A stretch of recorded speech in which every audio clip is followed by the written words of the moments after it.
Mahigit 3,000 miyembro ng tatlong gulong mula sa iba't ibang TODA o Tricycle Operators and Drivers Association sa lungsod ng Pasig ang nakatanggap ng long sleeves mula kay Sara Diskaya at sa Team Kaya This. Sa unang pamamahagi, 11 TODA ang kanilang naabutan. Nagpasalamat naman ang mga tricycle drivers sa proyektong ito na masisiguradong protektado sila laban sa init at habang sila ay nasa kalsada. Distribution ng ating long sleeve para sa ating mga drivers. Matatanggap po natin ngayon yun. Nasa per unit po ibibigay. Actually, nandun sa subject yung natin list. Bawat driver makakatanggap po ng long sleeve. Nasa 175 yung request natin. Yung request natin ng procession noon, kinuha yung per unit unang-una, tapos yung sizes ng mga drivers natin para komportable naman sila magsuot doon sa uniform na ibibigay natin sa kanila.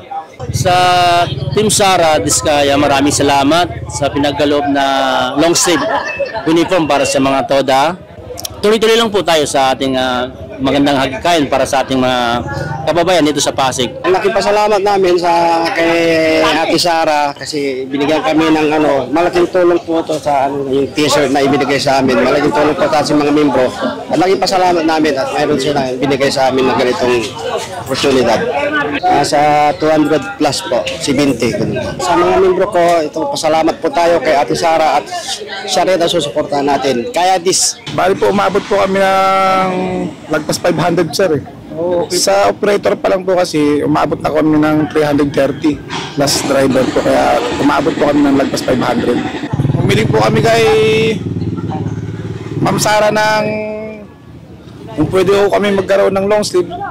Sa awa po ng Panginoon, napagbigyan din po kami ng ang aming request po sa kanya po galing. Sa pamunuan po ng nagtoda, sa pangunguna po ng aming presidente, na si Presnico, kami po ay lubos na nagpapasalamat po kay Ma'am Sara Diskaya sa kanyang pagbibigay ng long sleeve po sa aming TODA, sa nagtoda po. Sila po ay lubos naman po nagpapasalamat kay Ma'am Sara sa kanilang natanggap kasi po malaking bagay din po, lalo na kung mainit, pag sinusuot po nila kahit paano hindi sila naihitan. Maraming salamat po sa kay Ate Sara sa pinagkaloob niyong long sleeve para po sa aming mga driver na pakikinabangan po ng bawat isa sa amin. Pinagkalooban po kami ni Ate Sara ng 165 na piraso ng t-shirt, long sleeve po. Magagamit po namin ito sa pang-araw-araw, lalo na po ngayon, magtatag-init na naman. Kailangan namin yan bilang isang driver, proteksyon sa init at proteksyon sa alikabok. Maraming salamat po ulit kay Ate Sara sa pinagkaloob niya pong mga t-shirt na pakikinabangan po ng bawat isa sa amin. Maraming salamat po.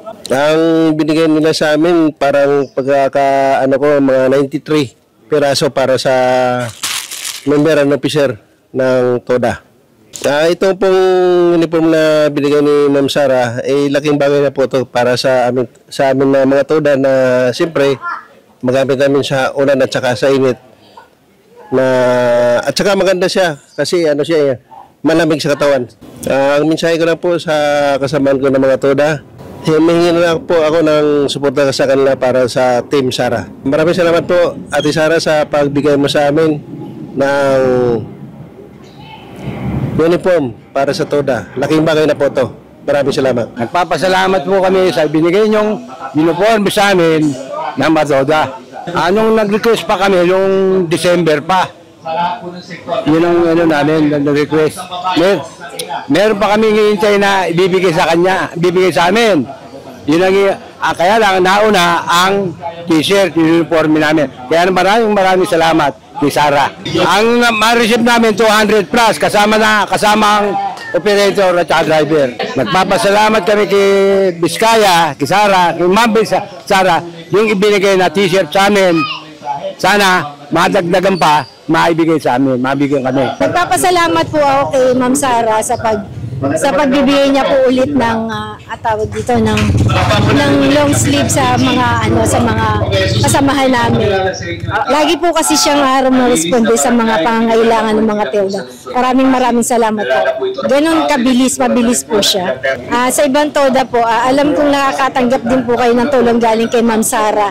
Maraming salamat po sa kanya. Ako si Luan Peñano para sa latest ng iNews Pasig.